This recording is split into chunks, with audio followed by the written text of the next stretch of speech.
আবারও বৈশাখের শুভেচ্ছা। আমি একটু মন খারাপ করে দেব। সাধারণত বৈশাখে আনন্দ উৎসবের এই লোকজ মেলায় আমি নিজ লাল পাঞ্জাবি পরে এসেছি, কিন্তু কবিতাটা পড়ছি মন খারাপের। কবিতার নাম ভালো নেই।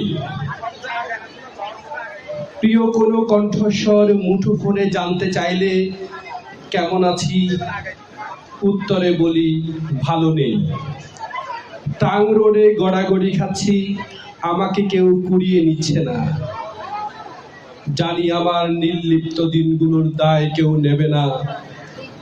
আমার মন খারাপের ভার, আমার ভাই হারানোর শোক, দীর্ঘ সময় টেবিলে বসে একটি কবিতা লিখতে না পারার যন্ত্রণা, কেউ এসে ভালোবেসে আলতো করে ছোবে না কপল, দেবে না গাঢ় চুম্বন কপালে আর ঠোঁটে।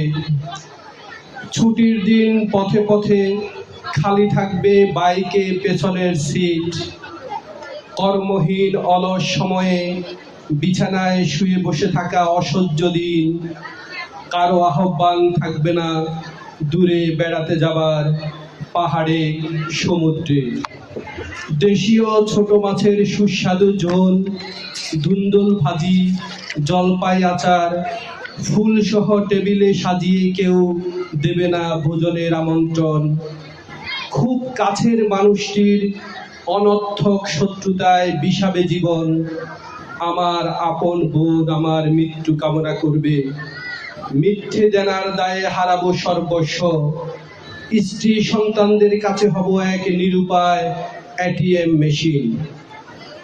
চোখের সামনে শহীদ মিনার ঢেকে দেয় কালো পর্দায় প্রগতির বিরুদ্ধে উচ্চকিত প্রতিক্রিয়াশীল হাত। মোড়ল রাষ্ট্রের ব্যবসায়ী প্রতি ছড়ায় যুদ্ধের দাবামা। বিল্ডিং এর বস্তিতে আড়াল হয় আদিগন্ত অবারিত সবুজ। বুকের ঠিক বা পাশে ব্যথা বাড়ে। প্রথা মাপিক শরীর জিজ্ঞাসে কুশল কেমন আছি, সখেদে জানাই বিরহী উত্তর ভালো নেই। টাং রোডে গড়াগড়ি খাচ্ছি, আমাকে কেউ কুড়িয়ে নিচ্ছে না। ধন্যবাদ। বাহ, চমৎকার চমৎকার।